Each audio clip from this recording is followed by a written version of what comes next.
What's going on, my friends? Welcome to episode 61 of the Get Out podcast, bringing you the hottest takes, latest stories, and spicy picks out of New York, New Jersey, Philadelphia, national, and international sports. Hosted by yours truly, Adam Grassani. Join us around by Michael Cunningham, Alex Reich, Marcellus Murdock, and Sam Morell. You can listen to the podcast right now on SoundCloud, Apple Podcasts, Spotify, Google Podcasts, and YouTube. Also, sure to follow us on Twitter at GetAGameOnP. And with all that said, it's time to get a game on. Yo, guys, it's been a while, man. It's been like what? Yeah. How many days since our last episode? 10 days.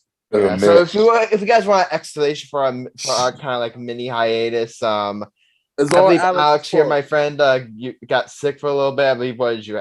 I mean, it wasn't COVID, am I right, Alex? It was not COVID. It was just a mini virus. Okay, good. I think that one wasn't COVID, and the other reason which is kind of COVID is I got my booster shot done the other day. Oh, Sam, it was interesting. The side effects. What day did you get, Sam? The booster shot. I got it. What's it called? I got my booster shot on Friday. And if I tell you, I think I got mine on Friday too, or was it? Yeah. Or was it Thursday? I'm not sure. No, you got yours Thursday because you were saying on Friday how you felt the symptoms.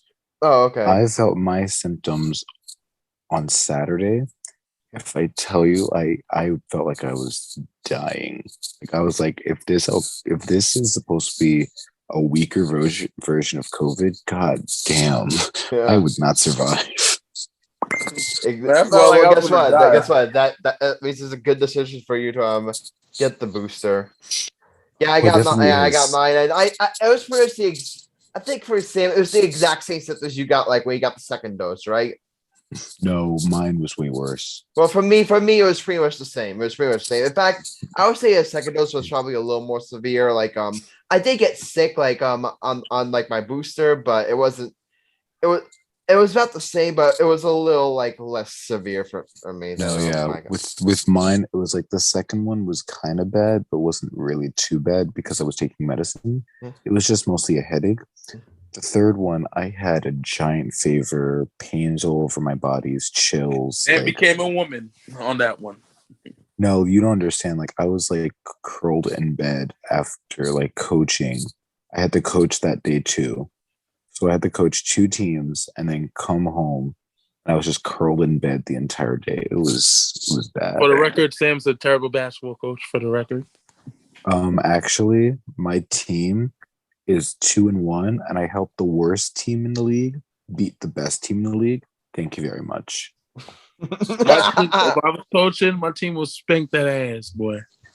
No, you wouldn't. Trust me, I'm a really good coach. Don't underestimate me. Yeah, but yeah, with COVID and the Omicron variant spreading, we definitely like encourage all of the listeners of our podcast. So, if you haven't got your booster yet, we highly recommend doing so. Get the booster. To all of our viewers that don't believe in getting the booster, in the words of Steve Wilkos, we don't support. This is Moron Free TV, Moron Free podcast. So, thank you very much. It's like if you believe in checking in your dick checks for STDs, get your checks up, checked it for booster shots, man. Thank you. So you're basically saying Skip Bayless can't listen to our podcast. Oh, I got something to say about Skip Bayless I got something to say about Skip Bayless too. All right, well, we'll say that for later on. Skip Bayless is blasphemy. The past couple that's about you guys know about our best of the episodes here. So in the past couple of episodes, there's been a lot of drama, surrounding Alex and his Sheen scale. Which, by the way, Sam, this is your first time meeting face to face with Alex. It's like that Sheen scale first video. So, Sam, do you have a few words for Alex, or do you want to save it for later? I'll save it for later, but I'm just gonna say this all right, now. Well, okay, go ahead. I'm words can't describe. I got only one word to describe you. Disappointed right now in you, Alex. I'm heartbroken. Here's the thing. I would rather just like not known your existence after that. But I'm not gonna go that far, obviously, because again, it's like we're friends. I would say we're friends, but I'm not gonna get into it now. But cheating on pets, really? You pulled a Pete Rose on us. Dickhead. And you're not even as good as Pete Rose. Boy, you got some. So I'm just gonna leave it like that. I'm just gonna leave it right Alex, It's there. more like I Anderson know. Hold Simmons. up, Adam. I got something to say. Alex, I knew you longer than anybody. You're my right hand man. Is that correct? All right, but No, since wait, that- hold up. all right, Shut up, go really quickly, Michael. Alex, I knew you for 5 years. You're Mike, my brother. You're my Mike, best friend. I got something to tell you. Your standings for the bets is on the edge of the toilet because I am in second place. No, you're actually in third place. Thank you. Yeah, we'll get to that during our bet segment at the end of the Because you cheated. Oh, You have inside help. Either helping way, you. you are on the edge of the toilet anyway. Adam. all right. No, But let's just defend his point. speaking of that whole cheating scandal, we thought it would be a great idea. Since Alex was getting best from someone, we figured why not have that someone on the podcast? So That Alex, son of a bitch this is on your here guy. that helped This is him your cheat. guy. Introduce our guest. Okay, this is my longtime friend.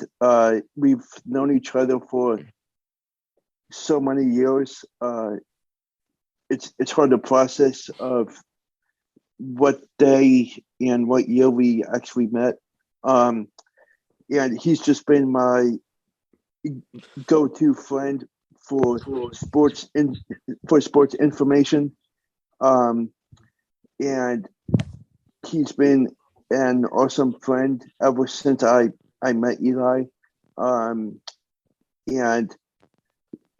we've had the connection of just talking sports every other day or like across that road. And I think that it's very important to have a friend like him to be by your corner and like have the connection of a real sports fanatic, just like myself and all of you guys. And even though he's like a really into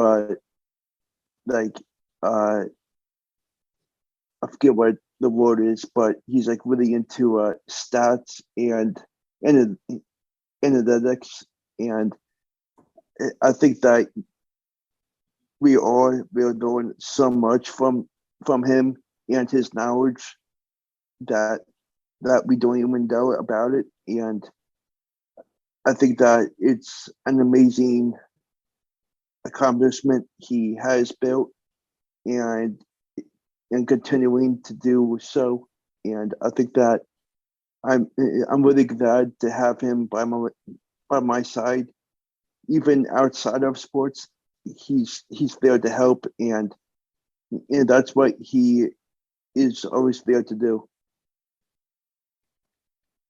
I got a question for the cheater. So we are welcoming on Eli very Katz touching. of Big League Advance. Eli, how you doing? Doing all right, man.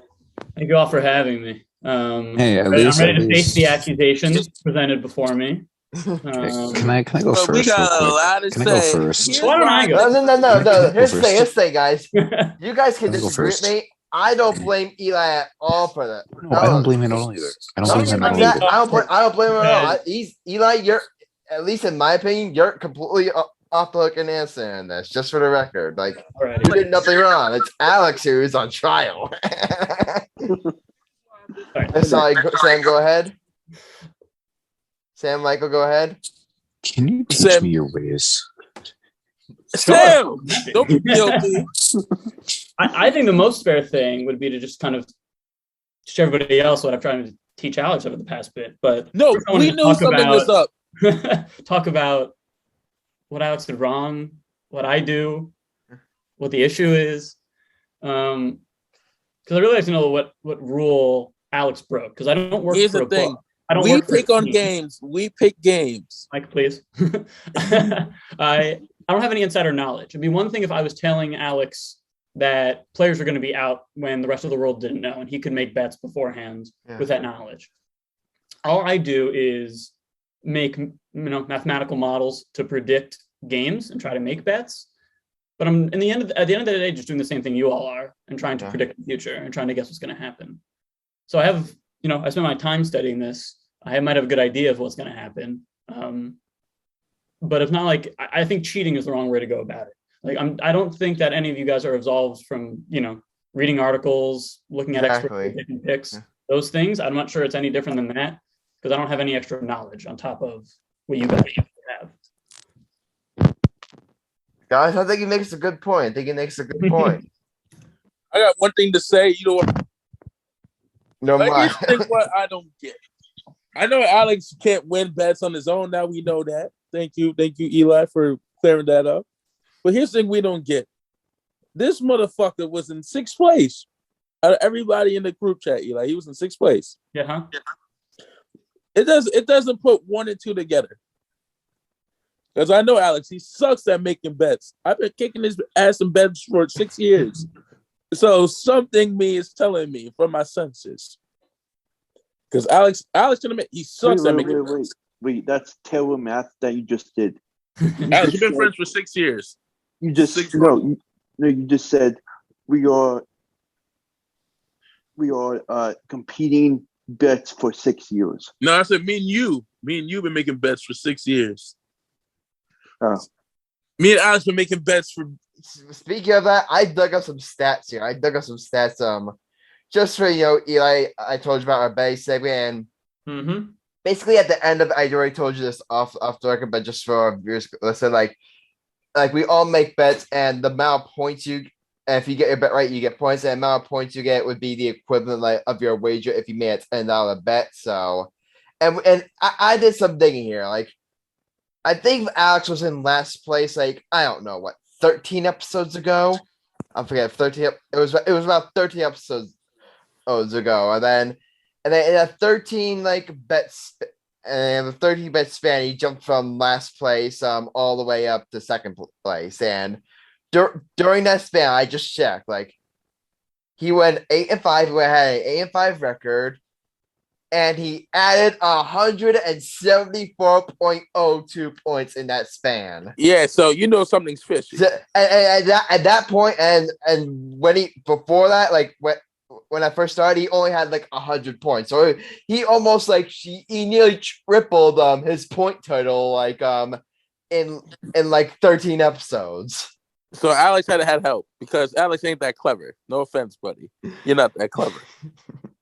So Eli, we know somebody was helping him. I thought I'm not going to deny I was helping him. I'm just not sure why it's a huge problem. I'm fine if you have a problem with it's me. We have no problem with doing it. We have no problem with. I don't know what rules you have in place for this is a problem. Is what I. We just have a problem with Alex jumping from 6th place to 2nd because Alex is terrible at making bets for the record. I mean, yes, you're saying that, but I mean the standings say otherwise. I mean, it's not like I would just feed him a pick every night. He would just put it on the show and that would be it. No discussion.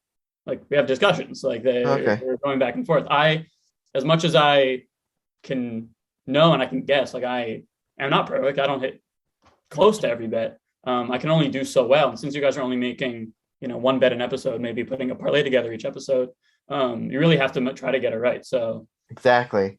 It's no. He went on a hot streak of 13 weeks trying to put things together. But I think any bettor can go on a hot streak. If you're putting exactly. You can go on a losing streak just as bad. I heard I forget what, but I heard on a podcast about it was about sports betting, and the best sports bettors, the best sports gamblers, they only win 55% of their bets. Yeah, 55%. It's such an imperfect science. Is about what you want to hit to be able to beat the VIG, which is the price that the book is taking off. The difference between what I do, what professional bettors do, and what you guys do is we're betting money. If you lose the money. And B, you guys are making, one bet a week, two bets a week, whatever. We're betting pretty much every game that we can every day. So exactly. What we do is just for fun. Put together over the just long haul to be profitable is very different for probably what I have to do versus what you guys have to do. Like, if you guys are only betting, 20, 30 times in a year, and you're only hitting 10 or 11 of those, that's not great. Over the long haul, that's not necessarily indicative of how you're going to do over the long haul. Yeah, exactly. Yeah. You make a great point. I mean, I'm happy to kind of tell you guys what I've. Definitely. I think enough of this like quote unquote scandal and stuff. I wanted to bring you, Eli, on so talk about what you do. You work for Big League Advance, is that correct? Big League Advance. So talk about what you do and their background sports like betting and analytics and stuff. You got it. So I started doing really sports analytics research towards the end of high school, and I went to college at Johns Hopkins just to do sports analytics, try to learn sports analytics.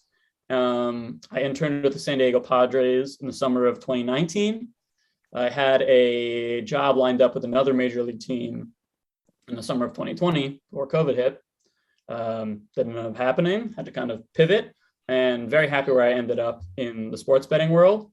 A company called Big League Advance, we do three things. One is investing in minor league players for a percentage of their future salary. So we had a lot of press within the past year because we had signed Fernando Tatis Jr. a number of years ago for a portion of his contract, and he just signed a $340 million contract.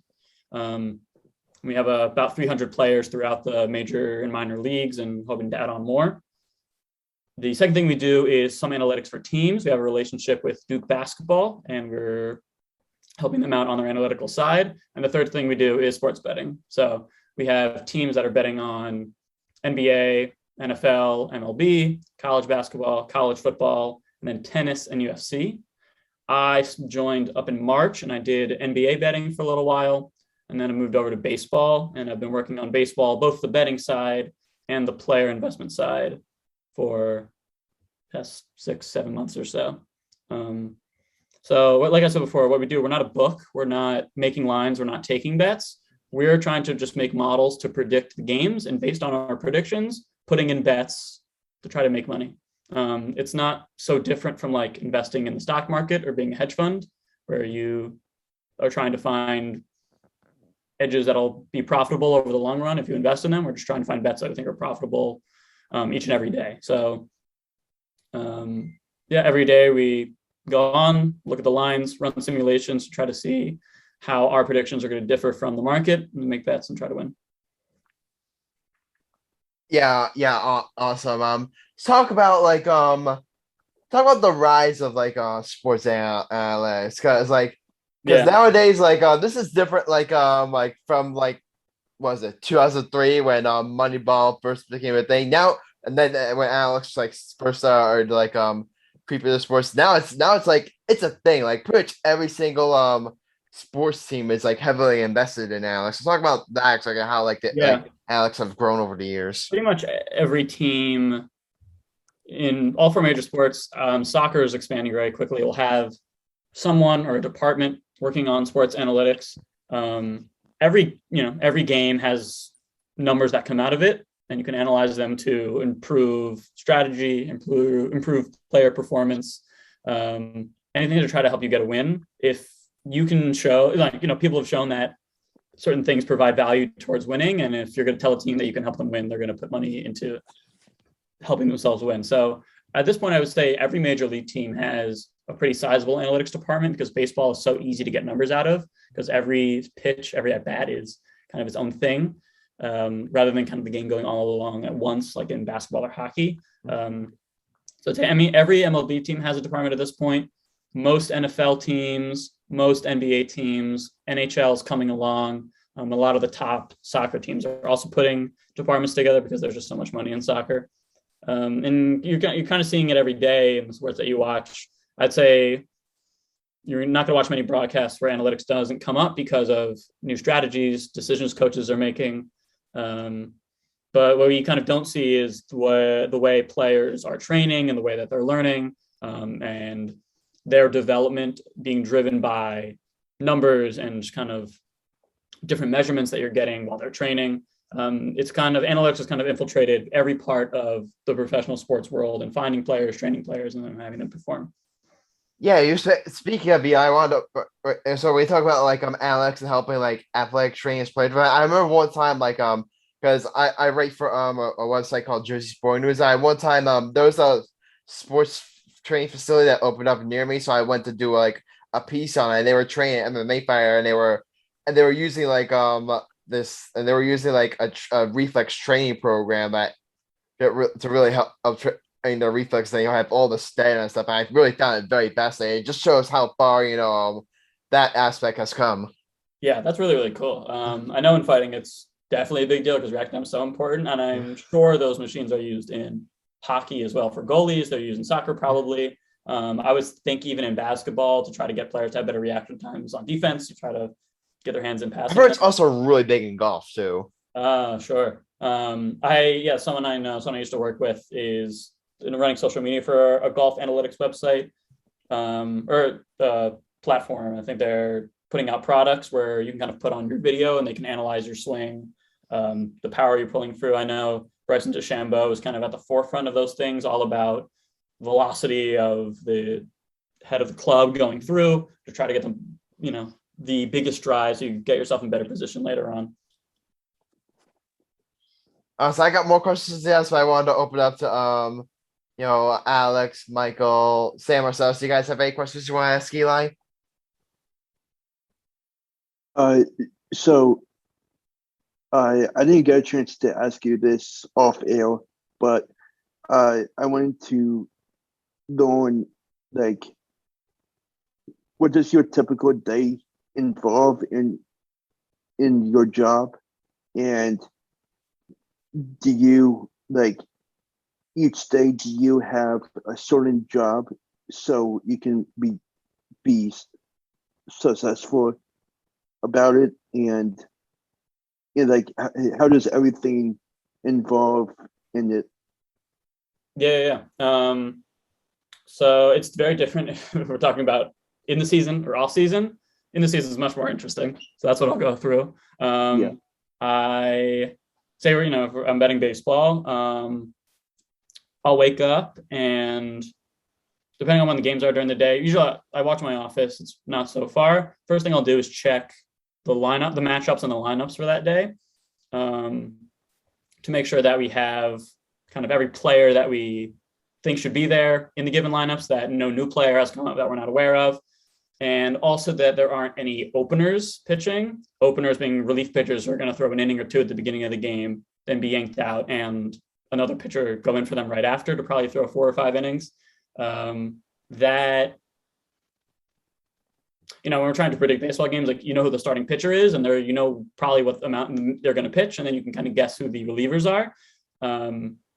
But when there's an opener, that throws everything out of whack. So when we're trying to decide that's what games to bet on, the opener is one thing that'll probably make us avoid a bet or really think hard about it. So looking at the different lineups, after that, I'll usually set up a bunch of simulations for each of the games, for each of the different lineup combinations we might expect, each of the different starting pitchers, making sure that we have, player ratings for each of the players. And we also kind of, know how we expect the stadium to look, the time of day. One thing that's super important in baseball is the weather. So we have to know what the weather is going to look like. Mm-hmm. If the wind is blowing out, if it's going to be raining. Really, the wind is like super, super important. For retractable roof stadiums, if the roof is going to be open or closed, makes a huge difference. Yeah, definitely. The runs scored. Then obviously the stadium you play in, I'm sure, it plays a factor too. That much we know ahead of time, we know what the game is, but we don't know what the weather is going to be, and that's just, we have to try to get good forecasts, and sometimes we do, sometimes we don't. After that, assuming everything's set up, most of the time is spent during the season just kind of making improvements to our models. Like, we have a suite of models we go into the beginning of the season, but we can always make them better. We can always be making improvements. So I'm usually spending a lot of my time coding, running models, trying to get simulations over kind of past results, seeing how our models would have performed over the past 4 or 5 years. And of course, if we think that they're profitable going back, we hope that they're going to be profitable going forward. And then as we get closer to game time, we'll kind of check for lineups to be confirmed. Again, see if there's anything that is surprising, that there's players we haven't been taking into account. And then look at where our prediction differs from the market line. If we, the market is giving some percentage of chance to win for one of the teams based on their money line, and we think it should be a lot less or a lot more, we'll look to bet that. We also bet the total, how many runs are going to be scored, and we have an algorithm that kind of decides how much we're going to put down. And then what we do is I go talk to the guys we call traders, and they're the ones who are shopping lines, trying to find someone to take the money. Then we go and bet. So as a company, we're not really betting with DraftKings, FanDuel, those guys. We're betting with books that are just set up to help kind of professional bettors or companies that are betting, and they're taking on a lot more money, and their lines are a little bit nicer. Most of the lines you'll get betting on DraftKings, FanDuel, whatever, are -110. So you have to bet 11 to make 10. Our lines are usually a little bit nicer because we're a little bit more professional. So that's the day. Obviously very, very busy during the season, keeping track of all of that. Things pop up all the time with players we don't expect coming in, models breaking, the roof deciding to be closed in the middle of the day, even though we thought it was going to be open. So it's every day and just kind of looking through that. And last minute, injury stuff too. Oh my gosh, yes. So basically, I'm sure with this COVID surge that's going on in sports right now, that must play a factor in too, with all the cancellations and postponements. Our NFL team, which I'm not on, but I work side by side with. They like to get their NFL bets down on like Tuesday or Wednesday, and if you put a bet down on Wednesday and then half the team gets COVID, and now we don't know if they're going to play or if they're going to move the game. The books, I think, have decided that if they move the game during COVID, they cancel the bets and you have to bet again because they'll change the lines. It's tough if you're trying to get things on early because there's so much uncertainty. Even in basketball, you can make a bet earlier in the day and then you get to game time and 2 players are out with COVID. It's really, really hard. Sometimes you get lucky, sometimes you get unlucky. It can be a 50-50 shot. But like we said before, really to be a successful sports bettor, you want to be winning like 55, 56% of your bets. So a 50-50 split is not good enough. It's good for the books. They'll take advantage of that. Mm-hmm. Yeah, I'm Michael Sam Marcellus.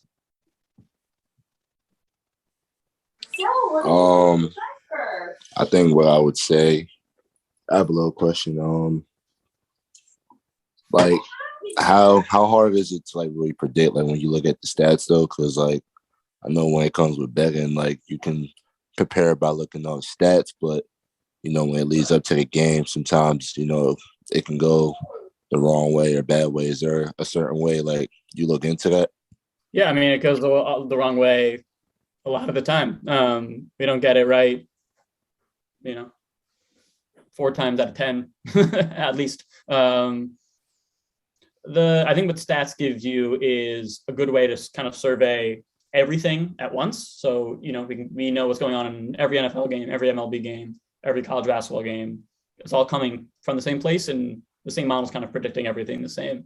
So I think one of our advantages is, we can predict a lower level D1 game from 2 teams you've never heard of just as well as we can predict UNC Duke, because it's all the same. Obviously, there's things that come into play that you don't know. Injuries are a big thing. And you just really have to try to keep on top of the news and understand when you are comfortable betting, when you're not. If you have numbers going into a game, assuming one starting pitcher, then the starting pitcher is scratched and comes out, the simulation's out the window. There's plenty of things that sports fans like to think have an effect, but don't. Things like momentum, things like kind of underlying stories, coaching stories, you can kind of make up narratives about a lot of those things. It is kind of work through the. Try speaking now. I was going to ask him a question. Can you guys hear me now? Okay. It's kind of hard to work through the smoke screens, but if there's a narrative going into a game and a bunch of people think that one of the teams has all the momentum behind them, the story that they're going to win, and people are betting them, then the line is going to move in their direction. So if a team is, a 10-point favorite and everyone's betting them, they're going to move it to a 10.5 or an 11-point favorite. And if we have numbers on the other side that say the opposite, we will try to get that better line and take advantage of that movement. It's kind of, these things, it only works if we're looking at it in the long run and over many, many, many games, over many seasons. The narratives that you put together, I think, are usually wasteful, but maybe only helpful for games, small bits here and there. Okay. Ricky, you had a question? Yeah, I have a question after Mike too. Yeah. What made you want to do sports analyst? Yeah. I don't know. I was always good at math and I love sports. So putting the two together, I mean, really when I first heard about it, when I saw Moneyball when it came out, and then I read the book, and then I just kind of started reading more books, started to learn how to code, and just put it all together. I mean, math was always my favorite subjects in school. Sports was always what I was talking about. This is what puts two and two together. I think I came into it at a pretty good time.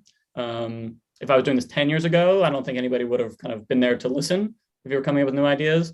And more guys, coming out of college are doing it right now. So it's a very up and coming industry, market, kind of cool thing to be working on and researching.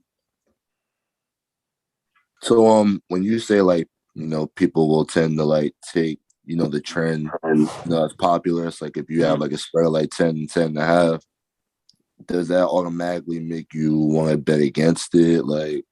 What comes into play really? What's one thing that I think will help you all be better sports bettors is understanding line movement and sharps. Sharps are professional bettors who are putting down lots and lots of money and they're really moving lines. If you bet $10 on a side, the book isn't going to move their line. They're not really going to care. If someone's betting $350,000 because they're really confident, then they're going to move the line because they really care and they want to have the money even on both sides. So when a game opens up, like NFL games usually open up the next day, and you can look at where the lines are at and you can see where they're moving to. It's a question of kind of understanding why. If you think that if there's an injury, if there's COVID issues, it's understandable and it's nothing really much to take advantage of. If you think that there's a narrative going behind it, that there's a storyline that this team is really going to care a lot more when it's moving, maybe that's something to take advantage of. On the other hand, it may be that people who are really smart and who have a lot of money are putting down a lot of money on it, and that might mean that's a really good side to bet on. So sometimes the line movement means that it's good. Knowing the difference is hard sometimes. On Action Network, they'll try to tell you when a sharp has moved the line, and you can look at the difference between how many people are placing, how many bets have been placed versus how much money has been placed. So say a bet has 60% of the bets, but only 40% of the money. That means that 60% of people probably think that they're going to win, but only 40% of really smart people think that they're going to win, because all of the money is sitting on the other side. All the people who are betting hundreds of thousands of dollars are on the other side. So Action Network has those numbers. You can probably get them elsewhere. A lot of people on Twitter will kind of put those numbers out. That's a really good way to understand kind of the market as a whole. For you guys and the bets you guys are doing, it's a little harder because you have to stop on whenever you record and put a bet in. But for us, when we're looking at bets throughout a day, throughout a week, that's something we're paying a lot of attention to. Yeah, definitely. I want to chime in. You talked more about the work you do with minor league baseball players. Talk about that, because Because up until now, like up until the MLB, like they're finally starting to provide housing for minor league players. Thank God. Like, but up until then, like the conditions for minor league baseball players like were not ideal. So talk about that aspect and help develop and the work you do with minor leaguers. Yeah, I mean, yes, they just decided to give them housing, but they're still really not getting paid a living wage, and they only get paid it for 6 or 7 months of the year, and they have to find another job the rest of the year. It's usually not very livable to be a minor league baseball player. It's honestly just the first step. I mean, I'm glad they took it, but it's just the first step. I agree. So what we offer is, I mean, the company's called Big League Advance. We are offering an advance on their payment until they make the big league. So our deal is that we give them a lump sum of money, and they agree to give us a percentage of their future contract earnings. So they, there's kind of a sliding scale. They can take as much money as they think that they need to get through or that they want. And we figure out what percentage we would expect back from their future salaries. Some players, a lot of international players use it because it's very hard to be alone in America without housing or anybody to, get support from. So having that extra money is really, really helpful for them. Some players just use it because they want money earlier. Some players just buy Lamborghinis with it. It's up to them. But that is what we offer. And like I said, we have about 300 players in the minors signed to contracts as of now. Many of them are coming up through the ranks. But the kind of catch of the whole thing is that if they never make the majors, they never have to pay us back a cent. It's only if they make the major league. So about 70% of the players that we sign never pay us back, and they take the money and they have a nice life. What makes it work is that the players who do make the majors make a lot of money. Yeah. So Fernando Tatis is making, $340 million. Yeah, exactly. Like the money you make back from Fernando Tatis, completely makes up for. I'd assume would make up for all the other ones you missed on. If you guys signed all the time, but it was a good deal, I think, for both sides because he's. I mean, look at him now. He's, an MVP candidate every year. And we are very happy to have supported through his minor league career. Oh yeah, Tatis is awesome. I see what if you guys were gonna do with Anthony Volpe, maybe becomes the next Derek Jeter, that would be profitable too. We will see. I mean, it's up to them also. Some of them don't feel like they need it, which is totally fine. Yeah, definitely. I asked about the minor league coach because I don't know if it's I took much about just sports. I also cover. I mean, they're not a minor league team; they're an independent league team. But I cover the New Jersey Jackals in the Frontier League, so I do know. I am familiar with independent and quote unquote lower level league There's baseball. A fun fact for you: since what I started at Hopkins and continue to do is help make schedules for the minor leagues.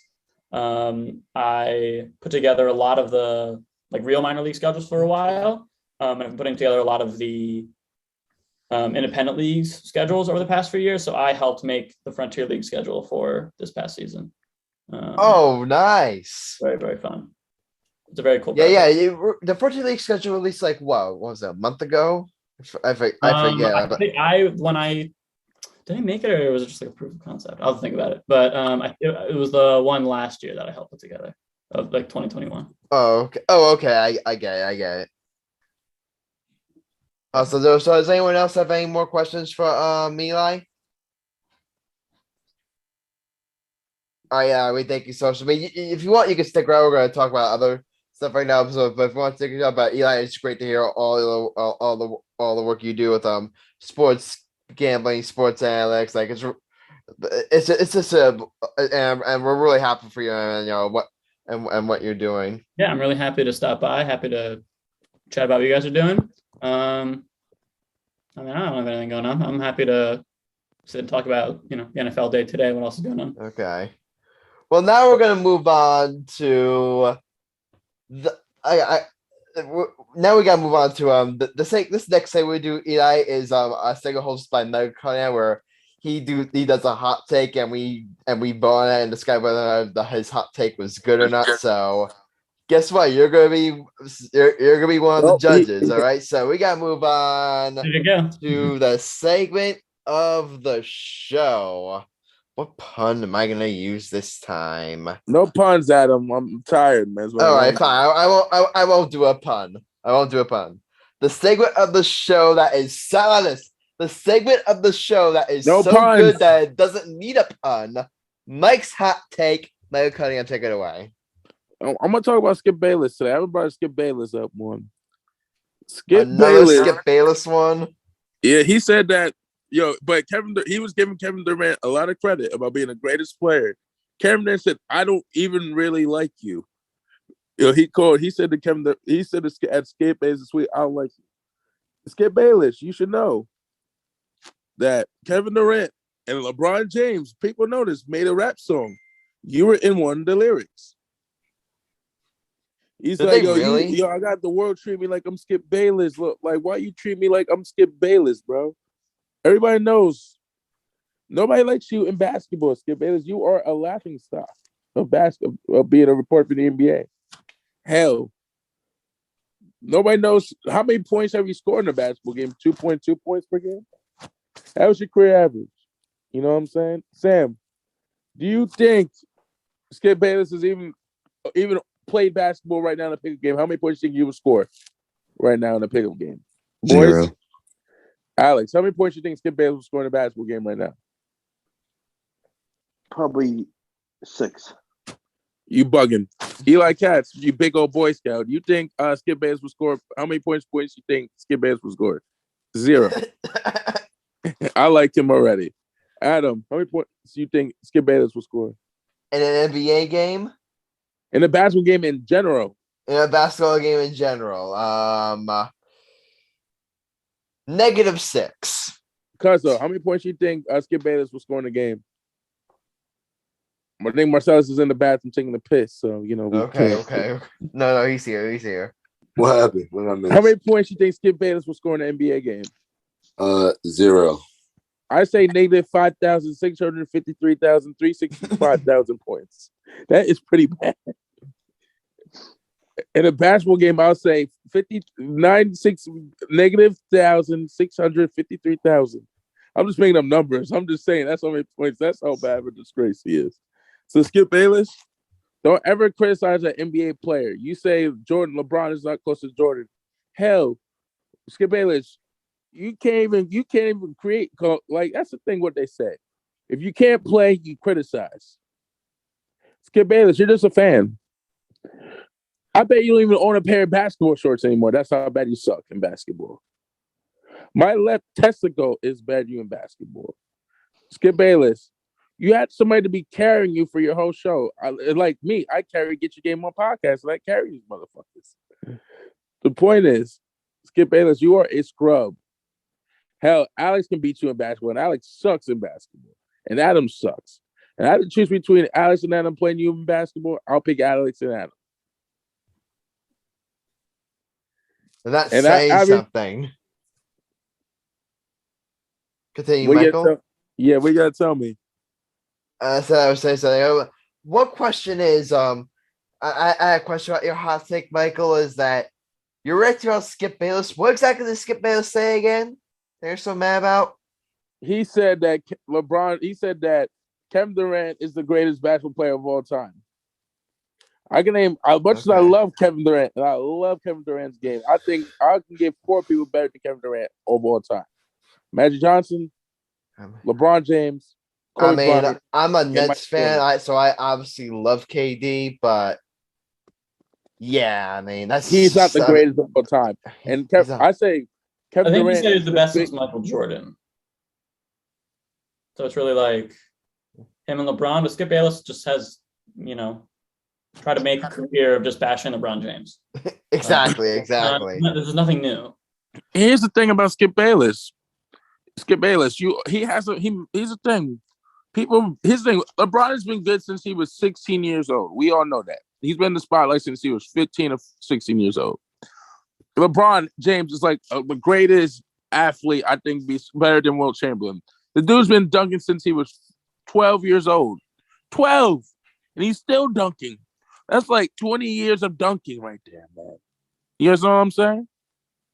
That's why I say, hell, we can I think Sam could probably dunk for at least 2 years max. No offense, buddy. All joking aside, LeBron. Let's see. LeBron's going to be a billionaire in the next 2 to 3 years from now. We all know that. He's the smartest man that never went to college. Is he not a billionaire already? He's close. I thought he was a billionaire already. He's not a billionaire. He's close. Continue, Michael. Skip Bayless, you are nothing. LeBron has more money than you. He has a sexy ass wife. Let's clear the record. LeBron got like at least 5 cars, has like 3 houses. He had a house in Miami, in the most expensive part of Miami besides Star Island, which is expensive to live in. Trust me, I know. Because I have friends that used to live on Star Island, but we ain't going to talk about it. So, Skip Bayless, you are a bum as an analyst. You can't say, you know what they say, you can't join, you can't beat, you got to join them. You probably that. Like, you probably had to go from Stephen A. Smith to carry your ass. They got to go to Skip. Now you got to go to Shannon Sharp, who is a better commentator than you will ever be. You are a laughing stock. No NBA player gives you any credit because you are a bum at your job. How you going to hate the greatest of all wonders, the third best player of all time? And you know me, I'm biased. I'm going to say Kobe and Jordan are 2 greatest players of all time. But that's not. But Skip Bayless, I'm done with you. Like, it's just hard bringing you up. I made a vow we were going to bring up on this podcast, but you just say so much stupid shit. And Kevin Durant had to call you out on it. So thank you, Kevin Durant, for calling out Skip Bayless. He doesn't even like you. Like, you just sound ignorant. You're acting like you and Kevin Durant are holding hands on a beach, singing Kumbaya and love songs together. That's how I feel like it sounds like. You know what I'm saying, Adam? I mean, I definitely hear what you're saying, yeah. So Skip Bayless, to everybody that watched this podcast and you like Skip Bayless, go fuck yourself. If Skip Bayless, you're watching this, go fuck yourself. So Skip Bayless, for me, on behalf of all my colleagues and coworkers and all of my friends on Get Your Game On, we salute you to this. Go fuck yourself, Skip Bayless. Short and sweet, Adam. Finito. I do agree. That was short and sweet. All right. So Mike's hot take is done. Now, let's all vote. I'll go first. Honestly, Michael, I wasn't really feeling this one. I mean, it's not that I disagree with what you were saying. It's just but I just feel like you've been giving us so many of these Skip Bayless hot takes that right, he said something about Kevin Durant. Recycle it, and I feel like unless it was something really, really like stupid he said, like then it just kind of fell off. Now I do agree that saying that Kevin Durant is like as good as Michael Jordan is like a reach, but it's nothing like Adam. It is a reach, Adam. It's a reach, but I don't know. This was just bored. This is just another Skip Bayless bad egg. That's pretty much all this hot take was to me. So sorry, Michael, I'm going to disapprove this one. I'm sorry. Thanks, Adam. Go fuck yourself. We ain't going to White Man. All right, Sam, you want to go next? Sam approves. Approve. You're Thank you, approving buddy. it? Sam's a real friend, Adam. Sam's a real friend. You want to get an explanation why, Sam? Fuck Skip Bayless. Thank you. That's all I gotta say is fuck Skip Bayless. There you go, Adam. All right. Alex, go ahead. I approve. Thank you, Alex. Approve. Adam, you gonna be the donkey you gonna be the jackass if you don't approve, Adam. Marcellus? Yeah, man. I've had a love-hate relationship with Skip Bayless for years now. I mean, it doesn't even surprise me, man. He does this all the time. So, man, I approve. I approve of that. Okay. Adam, you got to change. Eli, what do you think? The thing is, I don't think it's really a hot take. Like, no one likes Skip Bayless. Exactly. He's going off. Yeah, no one likes to be Skip Bayless, controversy and just make things that he know will go viral on Twitter because they're so ridiculous. So I absolutely approve it. I'm not so sure it's that hot. Yeah, I didn't have no Adam. See, you're the only one that didn't approve. Yeah, I'm the only one that disapproved there. But Adam, regardless, Michael, congratulations. Your hot take has been approved. You messed up your my record sleep, is Adam. now 6. I was trying to be unanimous MVP, Adam. 51-6. Congratulations. Well, no, it's not 61. 55-6. There we go. Congratulations. All right, Adam. What we got? What we got now? All right, now we're just gonna talk NFL Week 5. The Giant guess so. We'll start with the NFL Week 5. My the Giants Cowboys lost to the beat your Cowboys. Giants, Adam. Duh. Like we all knew that was gonna happen, but The Cowboys one are thing the best that team in the East. well, I mean, we'll talk about the set from the Cowboys aspects later on, Michael. But I want to talk like a couple things, Giants. The one thing that I've been seeing about on Giants Twitter is was how Jake Fromm played, because Jake Fromm, like he was he a 3rd round pick? It was a 3rd round pick by I forget. He's from Georgia. Yeah. He was from Georgia. He was from he's from Georgia. 3rd round pick, I believe, 2019, and the Giants usually signed him off the practice squad. And with Daniel Jones officially being out for the year, it's official, by the way. Daniel Jones is out for the year. Like he became their backup, and with Mike Glennon coming into the game and just laying an absolute egg, throwing 3 interceptions. Like I was just thinking to myself, let's just say Jake Fromm. Like why not? Because Glenn's obviously not doing anything. Like he's obviously he's obviously a low end backup at best. So why not see what you have in Jake Fromm? Why not? And you know what? I liked what I saw from Jake Fromm. He's making a lot of great passes, a lot of accurate passes. He had that one pass to Kenny Galladay. He had that one great pass to Kenny Galladay. So that was one takeaway that I have from this game. Now, am I going to sit here and say Jake Fromm's the Giants' future starting quarterback? No, I'm not dumb, but I do think it's a good thing that the Giants going forward. I think Jake Fromm needs to be their starter. Let's see what else they have for them. Maybe he could be a high end backup for them, or whatever. Maybe they think he could be their bridge quarterback if they do decide to move on from Daniel Jones. Maybe they believe Jake Fromm could be a bridge quarterback until they find their guy. So. I mean, I know what the rest of you guys think, but that was the main takeaway from this game is that throughout the rest of the season, we know Daniel Jones is hurt. You got 3 games left of the season with the Giants. Let's see what Jake Fromm's got. And I agree with you 100%, brother. But in football, the Giants should just tank and hope for the best next year. Honestly, I thought you guys want to get Odell Beckham Jr. back. That's what I was thinking. He's back from the Browns. I thought you guys were going to go after him, but that was a bad move. You guys didn't do it. You know what I'm saying? Why would he want to go back there, Mike? He probably would have gone back. He was like Eli Manning's best receiver when Eli Manning, before he retired. Am I right, Adam? He was definitely Eli Manning's best receiver. He definitely was. I think him and Daniel Jones were building up to that before he got traded. Am I correct? No, the Giants drafted Daniel Jones after they traded Odell. So Daniel Jones and Odell never got to play together. Wait, didn't they play? No, they didn't. No, they didn't play together. I don't believe. Because when did they draft Daniel Jones? They drafted in 2019. Okay. Oh yeah, you're right. My fault. Just want to make sure. Imagine. Oh yeah, because I was telling people that was the most dumbest trade for my homeboy Julius Jabril Peppers. That was the most dumbest trade ever. Trading OBJ for Jabril and draft picks. But Ad, let me ask you a question. For you being a Giant fan, what do you guys do now? Well, I think what we said before. I mean, obviously at the end of the year, and there's a lot of there's 2 other Giant stories that I gotta talk about here. Unless Sam, Eli, Alex, Marcellus, you want to chime in on what I just said.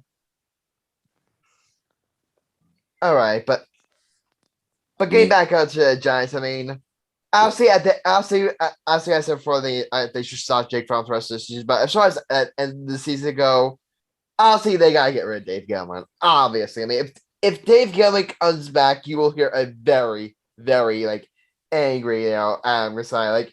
Eli, we mentioned it before. this has always been one of my biggest complaints about the Giants organization. You mentioned about like how big sports analysts said become, and I believe the Giants are like one of like I don't know. I think they're like what I think the only NFL organization. I don't know, but they do not yet have a sports science center, or they did, and they're just starting to build one now. But they need to become like a more modern organization. They need to become a more and they need to become more innovative organization. That part of that is like move and they honestly need to move on from and honestly need to move on from if going and bringing a new fresh mind. And I don't know if you heard this report, guys, but here's a big wrench that got thrown into the situation. That as of right now, it is expected that head coach Joe Judge will be back for next season, and I don't know how I feel about this. You guys know that I've been very critical of Joe Judge this season. Like I think like I wouldn't say he's been the reason we've been so bad, but I don't think he's been the solution either. So and here's the thing. Would I necessarily be mad with Joe Judge coming back by itself? No, I wouldn't be. I wouldn't necessarily be mad if the Giants decided to bring back Joe Judge for one more year. My one concern with Joe Judge potentially coming back is, would it potentially limit general managers who would be willing to come to New York? Would it limit their GM search? Because certain general managers might come here and they might want to bring in their own guy. They may not want to be strapped to for a year with Joe Judge. And if that turns out to be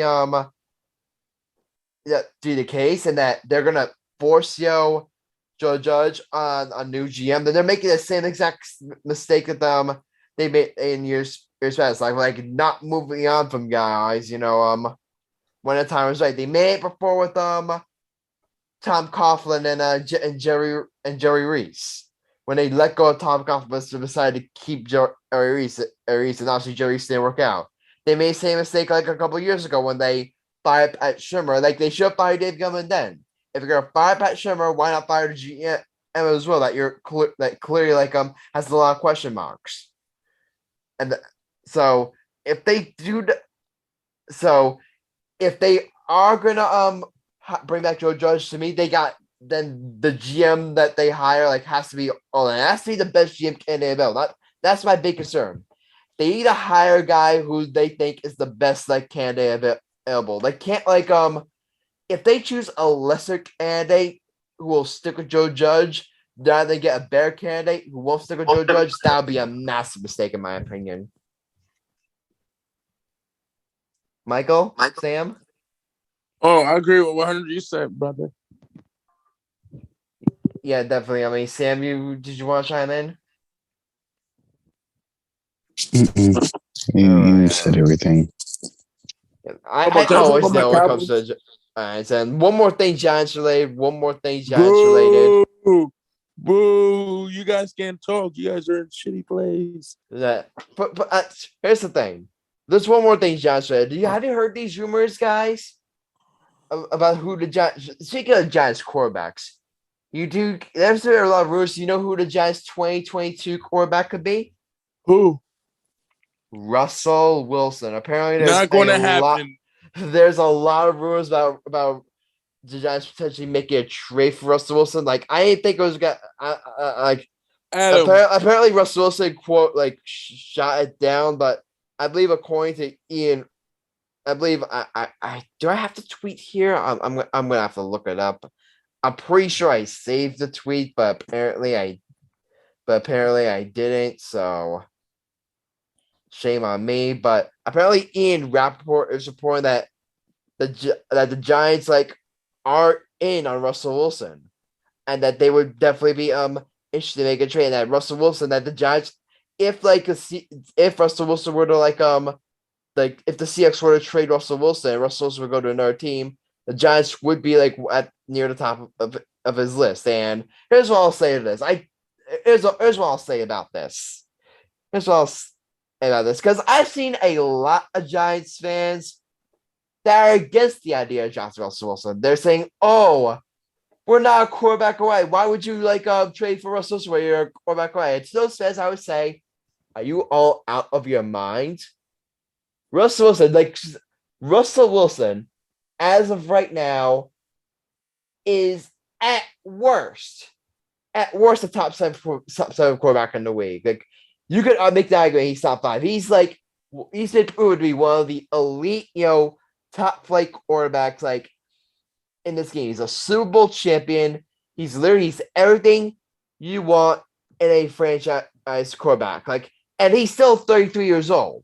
He's just 33 years old. So in my opinion, he has at least a half decade left of good football. I mean, we all know how important the quarterback position is in sports. So if you make a trade for him, you lock up the quarterback position, but in the next few years, you lock up the most important position in sports for at least the next 5 years. So if you do, let's say the price is what is how old he is, three first round picks. You know how old Russell Wilson is right now? Sorry, Eli, go ahead. Do you know how old Russell Wilson is right now? 33. 33. Did you want a 38-year-old Russell Wilson playing quarterback for you? I think you have to at this point. Like I said before, I think he has at least 5 good years left in him. I would recheck your rankings for where he sits this season. He is not the same quarterback as he used to be. I'll have to look it up. Obviously you can throw the deep ball the same way, but he cannot maneuver the pocket. He cannot create kind of in emergency times, just not the same sharp athletic quarterback that he used to be. I'll say that the Giants, as of now, they have the 5th and the 6th first round draft pick last year, this upcoming draft. If they want a quarterback, they will definitely get one. I don't think any of the top teams are going to be going for one. So they have their pick of any quarterback that they want from the draft, or they can turn those into a trade for a top quarterback. But those very rarely that you have 2 top picks within the top 6. That's definitely very rare. Take advantage of that with players that are going to help you for more than a few years, which is probably all Russell Wilson would do. I think it's something you have to consider.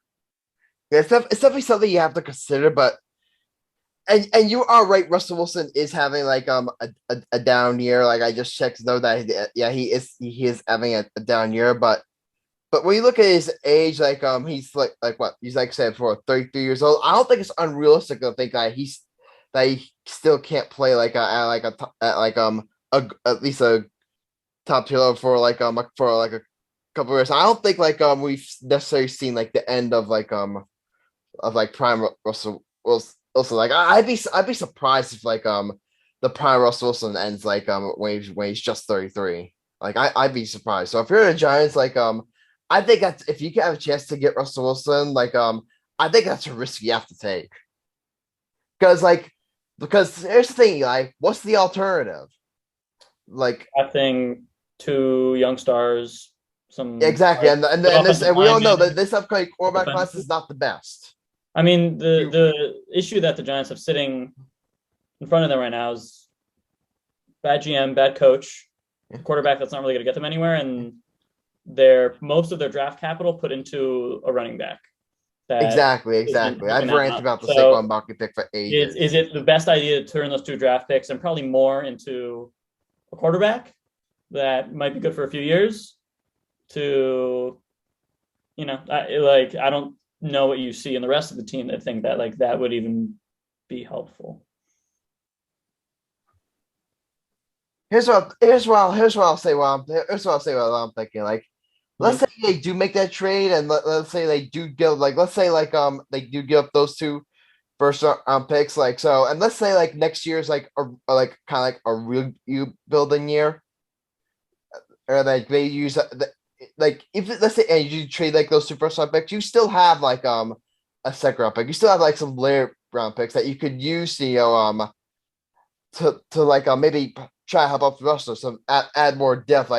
That's what a lot of the NFL is a league where finding those late round steals, that's so important. In the NFL, you gotta be able to find those late round steals. So if you bring in a new GM who can hit on those picks, and then you retool the roster next year, and then you could hopefully try to contend by 2023 when you should have your first round pick back. So that's the logic I'm thinking. And then you add Russell Wilson and then you Russell Wilson led roster, and then you could potentially help you contend for a couple seasons. Yeah, I mean, ideally, right? You hit on all those late round picks and you fill out your roster. That's easier said than done. And it definitely is. I mean, I hear the what bigger you're saying. question is, are you going to give Saquon Barkley the asking price that he's going to want this offseason? No. $80 million, $70 million. I mean, no. That is a decision that the new GM is probably going to have to make. If you're going to give him that much of your cap, the rest of it, I think, is much, much harder to do. Try to put together players to fill up your depth. Yeah, exactly. That's going to be another. The first and I think main decision. That's the big reason why I don't think a trade for Russell is going to happen, is that the cap situation the Giants are in is it's going to be way too complicated to figure it out. Yep. So yeah, if you ask me whether or not I think a Russell Wilson trade to Giants will happen, I'd still be surprised. I'd be very surprised. Michael, if you want to talk to Cowboys for a bit, go ahead. All right, am I allowed to, Master? Go ahead. Are you sure, Miss Daisy? I'll take you to the Piggly Wiggly. The Cowboys, I think, may have the hottest chance to probably win the NFC East. Because let's see, I think Dak is probably a top 10 quarterback in the league right now, the way how he's been playing. He's unstoppable. They're 10-4? I believe Dak Prescott could lead the team into a playoff victory to bring the Cowboys' first playoff victory in years. We may have a chance. So we play in the first round. Because we're the fourth seed in the whole NFC East. We're the fourth seed in the playoffs. Alex, you still think the Eagles have a chance of making the playoffs? Yes. Alex, there's no shot. I mean, if they go 3-3 in their next 3 games, or at least win 2, then they will. You have to be the wild card. You'll be the lucky wild card game at most. I mean, we are favorites to beat Washington on Tuesday. So I think that if we beat them and win one more game, then our chances will be very, very good. Eagles have 4 games left, and then if they win 3, they're in a very good spot. Yeah. You have to win 3 games, and you guys play the Cowboys at the end of the year, right? The football team, the Giants, the Cowboys, and the football team again. You guys ain't beating the Cowboys. I'm saying, I ain't gonna beat the Cowboys. You could win. I'll give you that. You may win 3 out of those 4, because you had to play in Dallas. That's gonna be hard for you guys. Am I right? Well, I'm saying you have a red hot Dallas team, right? Regardless, yeah. Actually, the Eagles game on January 9th is in Philly against Dallas. It's in Philly. Okay. In Dallas, we can close it out on the road. We can close it. I think we have a chance. Who we play? Hold up. Because Adam, Dallas, Cowboys are unstoppable. We already know that.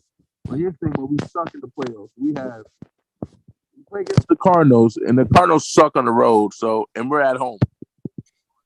Cardinals lost their first road game of the year today. Wait, didn't they lose to some team before on the road? Right now, I think the Cowboys are the 4th seed, so they play the Rams first round. So we play the Rams in the first round. I think we could probably do it, Adam. I think the Cowboys could probably do it to beat the Rams. I think we have a fighting chance against the Rams. No chance. Here's the thing about in sports. Eli, you probably know as much as I do. On any given night, any team could be any sports team in general. We all know this, boys, as sports fans. Oh, definitely. On any given day, any team could be any team. I think if the Cowboys played the Rams in the playoffs, I mean, I would give the Cowboys a chance, but I would still pick the Rams to win that game. I don't know, bro. It can look good on paper because I remember one year, the Green Bay Packers beat the number 1 seed Cowboys in 2017. That dick just left us. But all seriousness, anything can happen in football. We all know this. The number 1 seed could get knocked out, or the 2nd seed, or whatever. But here's our worry about Green Bay. Aaron Rodgers ain't going down without a fight. The Packers ain't going down yet. You know what I'm saying? Mm-hmm. Because you still got Aaron Rodgers, who's probably the best quarterback besides Brady in the league. We all know Aaron Rodgers, so the GOAT. But you always got to worry about Tom Brady, who was just a killer. We all know that, boys. But all seriousness, the Cowboys, we have depth. I think Mike McCarthy's a good coach, but they need to fire his ass. They need to fire him. And I'm a Cowboy fan. They need to fire Mike McCarthy. Adam, I'm done talking about the Cowboys. So I talk about we'll be here until 5 o'clock in the morning. So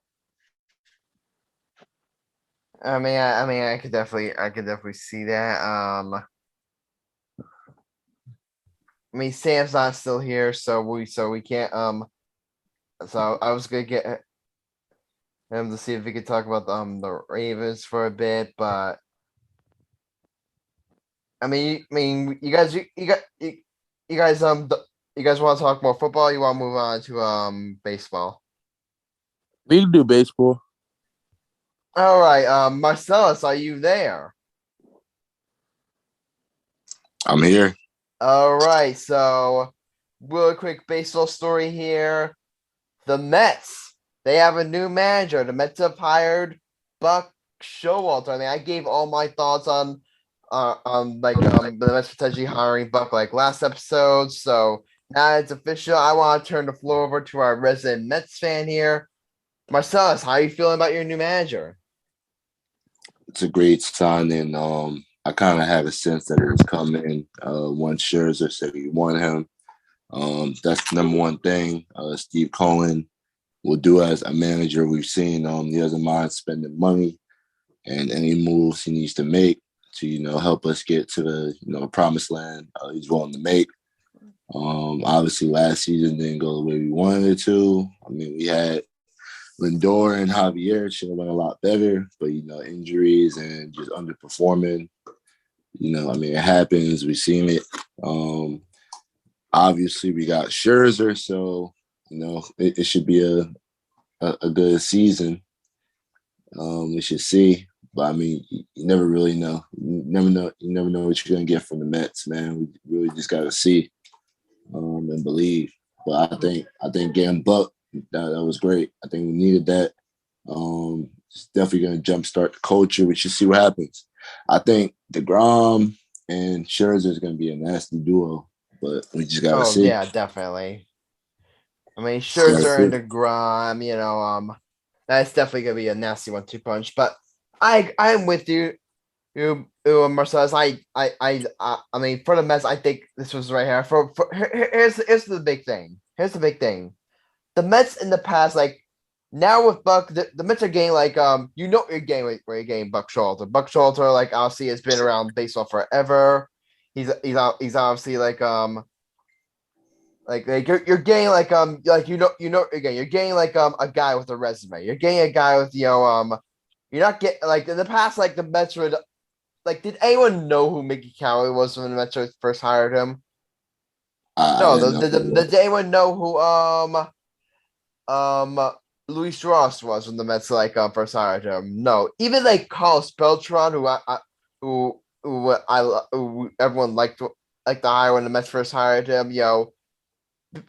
Beltran had no track record of managing, so you're not bringing a guy who has had a long track record, has managed baseball forever. You're getting basically what you're saying is you're getting a proven guy. Now, will Buck Showalter work out with the Mets? Am I necessarily saying that's a guarantee Buck Showalter is going to work out with the Mets? No, I'm not saying it's a guarantee. For all we know, it won't work out with the Mets. But what I am saying is that I think it's a safe hire for the Mets. I ultimately think I think the Mets are getting a guy with a lot of managerial experience. I think he'll I think he'll mesh well with the players. I think he'll be a great leader for them. So I ultimately like from an outside perspective, I do like this hire for the Mets. I mean, Michael, Eli, Alex, you guys have any thoughts? No, they're not going to talk about the Mets, man. Alex only talks when it's a good. Like, if there's anybody who's anti-analytics in the baseball world, it's Buck Showalter. And I just don't think that you can go against the knowledge that all the other teams are kind of putting together. Obviously, the roster's talented. Obviously, Wait, is Buck Showalter actually anti-analytics? I would say he's the most anti-analytics person in the world of baseball. I read like this article from Empire Sports Media claiming like Buck Showalter. Hold on, let me check. Yeah, find it. but I do get what you're saying. Like, I do get what you're saying, Eli. Is that how much will Buck like open to like because being a manager nowadays is completely different than it was like being a manager like back when Buck managed. So will Buck be able to adjust like to a different time? So you do bring up a good point. Like, will Buck be able to adjust it to like this analytics world? So I do get what you're putting together last year. Wasn't great. Didn't work. If you're trying to get all your players back to their highest potential, I think you're going to need that help there. Buck, I think, will bring experience, will bring kind of a calm to the organization, which has been through a lot over the past year. I just worry about what things, kind of how the team is going to move forward as injuries pop up, as the back of the rotation needs extra help, as they need to get creative. Yeah, definitely. Before we get to our bets, I mean, Alex, did you have any thoughts? I mean, Michael, if you have any final thoughts before we move on. Oh, I got nothing today, man. I'm just hungry. All right. But last up, before we get to our bets, I did want to mention this story, guys. New York City finally has a champion. A soccer team. Yeah, NYCFC 2021 Major League Soccer MLS champs. How about that? That don't count. I think it counts. Nah, son. For me, it's only basketball, baseball, and football I would count. I mean, we can argue, is MLS like a big enough sports league to like qualify as a championship title? But I would say it counts. I mean, it's Major League Soccer for a reason. Major League Soccer. It's obviously the top like soccer league in the country, in the United States. So I would say like it kind of counts as like break your title drought. I mean, Marcellus, Alex, Eli, you guys have any thoughts? No, I don't. All right. I mean, if I was going to count like championships for a city, it would just be basketball, baseball, football, hockey. Yeah. But I think it matters more what the city cares about. Yeah, exactly. Really, and this is the type of thing that can like so many teams to pay attention to. But if the Portland Timbers or the Seattle Sounders win, or Colorado, like with some of Columbus MLS teams that have a really, really big following, that's enough of a deal for them where it should matter. Yeah, definitely. I mean, I do think what this does for you, Mitch, is like soccer big enough. This is the type of thing that can energize soccer in New York City. This is the type of thing that could get a lot of people like finally interested in like becoming fans of NYCFC. It's really start getting like the city like a lot more fans involved, like interested in soccer, and can attract like a lot of viewership. Like a championship, like whatever your team was champion, it's obviously like gonna bring a lot more viewership. But that's why like I'm personally looking forward to hopefully one day, like if the New York Liberty can win the WNBA championship, that's gonna bring a lot of viewership or the WNBA in like New York City. So I think it's definitely great in that access too. So obviously congratulations to NYCFC 2021 MLS championships and champions. It's sad. I'm a New York Red Bulls fan, NYCFC came into the league. What was it? 10 years? I forget when it was, and they won a championship before us. Sad. But guys, do you know what time it is? Clobbering time. It's time for our bets of the episode. So, to recap last episode, guys, only one of us won bets. Obviously, Eli, you're obviously gonna be you're gonna listen to our bets and you're gonna go to extra years. So what we have you do? You're gonna listen to our bets and you're gonna critique us. So here we go. So last episode, only one of us won our bets. Guess who that was, guys? Yours truly. I won my bet. I had the Rams over the Cardinals on the money line. Rams beat the Cardinals, so I won my bet. I had 11.60 points. But everyone else off. So Alex, it was Alex's bet. He had Houston over Alabama on the money line, and he had the Timberwolves over the Trailblazers on the money line as well. So Alex lost his bet. I mean, Sam had the Magic over the Clippers and the Pistons over the Nets. I forget the results since they happened like so many weeks ago. I mean, thank God I jotted it down when I could. Chris had a very juicy football parlay. He had the Bengals over the 49ers, Ravens over Browns, Washington over the Cowboys. I believe he lost all three, so his parlay was a complete and total disaster.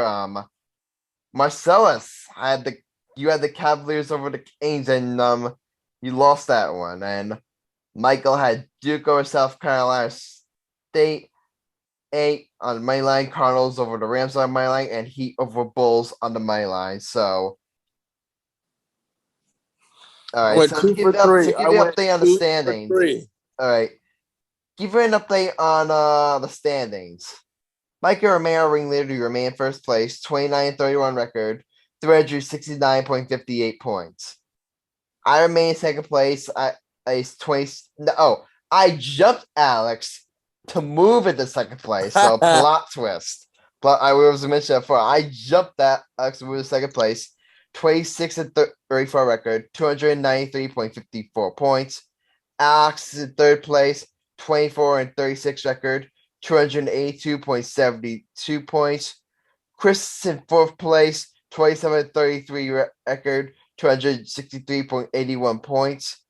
Marcellus in fifth place, 32-28 record, 251.89 points. And Sam remains last place, 27-33 record, 224.79 points. So Sam had to leave us early, so I will see if I can get so. Let me pick Sam's bet. I got the perfect one. All right, guys. So I'll go first. I usually go first with our bets, Eli, and I've been looking like with all the COVID postponements, like it's probably not.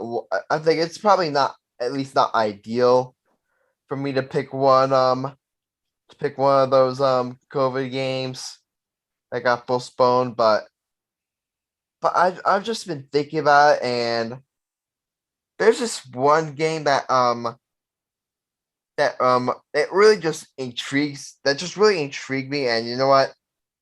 I ultimately cannot resist here. I'm gonna take.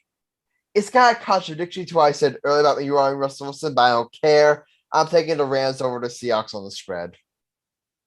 I like the Rams. They're facing off. I guess it's a division rival. They're at home. I believe they're favored by what was it, 6.5? I'll have to double check, but I believe it was 6.5. But so I definitely like the Rams to win this one by a touchdown. So I'm gonna take the Rams over Seahawks on the spread. All right, who wants to go next? I will. Go ahead. Okay, I am going to do a parlay. And both games that I picked is Tuesday night. So I'm going to go with Philadelphia Eagles money line against Washington football team, and Mavericks money line over the Minnesota Timberwolves. Awesome. All right, Marcellus, you could go next. All right. Let me see. I gotta take a look real quick. Honestly, I'm gonna take I don't even like this. I see there's some football tomorrow. I'm gonna take the Vikings -6.5 spread over Chicago. You're taking the Vikings? Yeah, I'm gonna take the Vikings spread 6.5 over Chicago. What game? What? When is that game? Is that tomorrow? Yeah, it's tomorrow. Okay. That's definitely interesting. Think Vikings All got right, it, man. so They got guys, the we momentum. still don't have Chris's bet. We don't have Sam's bet. Who had to leave us early. So Mike, you said before you wanted to go for Sam. Yeah, I got a bet for Sam just to screw with him. Don't try to sabotage him. I was going to pick for him the Bulls over Rockets. That's all. Oh, man. Okay, I don't hate it. And for him, I'm going to take the Celtics over Sixers money line. Parlay. Give him parlay. Celtics over Sixers. Yeah. All right. Or we still don't have Chris's bet go. So you want me to go for Chris? Might as well. Or how about Eli? Why not have Eli go for Chris? Oh, all right. Let me look around, see what we have predictions for. Chris is a lucky man today. He's having the expert pick his bet. Here's the thing, and Alex knows as well. We usually don't have predictions more than a day in advance, unless it's football. But I also I'm not seeing the lines for basketball tomorrow. That's what makes our things like kind of tricky, because it does make it very tricky. Again, with COVID, it's so tough. What does Chris like? Does he like to go with favorites or dogs or parlays? What does he like? He usually likes to go with dogs. He's the kind of like a risky guy. Risky guy? Okay. That Sam is the risky guy. Sam too, but I remember Chris was like, I remember when we first started doing this, like he was making some really risky bets. Good old days. Yeah. Oh man. All right. I'm going to give him Western Michigan's game tomorrow night against Notre Dame against the spread. So they're down. They are 20.5-point underdogs. So Western Michigan? Western Michigan plus 20.5. Okay. Gotcha. Wants an underdog? That's as good as that's as much of an underdog he's going to get. Yeah, definitely. That's gonna be a very fun game to watch. All right, Michael. Last up, go ahead. Marcellus, did Marcellus go? Marcellus, wait, he's taking the Vikings on the spread, right? Oh. Yeah, right, that's my bet. You went, Marcellus? Yeah, I already went, Mike. All right, now I'm going to go. What is the big bad booty daddy going to go for? I consider myself the lead Corso of the group. Okay, what bet we going to go? Adam, my white friend, I am going with the Warrior. My white pasty friend. I'm going with the Warriors over Kings money line. I'm going to do a parlay. Okay. Adam, what's my favorite college basketball team? I think everybody in the building knows who I'm about to go for. I'm gonna go with Duke versus Virginia Tech on the money line.